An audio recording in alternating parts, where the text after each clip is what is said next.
Alright, so this video is just on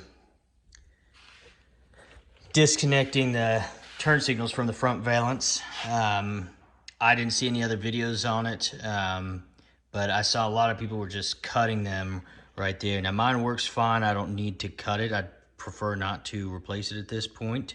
So what you'll see is I went ahead and I came through here. I used a flat tip screwdriver, disconnected that, pulled that out, went ahead to use a Phillips head to disconnect this, and that let me pull the light out to the side. And you'll see right here, these two connections connected right here. And this, you see that was actually popped up where that hole is, right there. And I used a flat tip screwdriver to pull that down once I had this disconnected.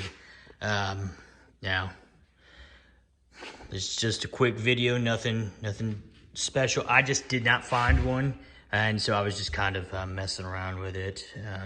Yeah, this is my Mustang. She's ugly. I got the front suspension out of it right now, and once I get this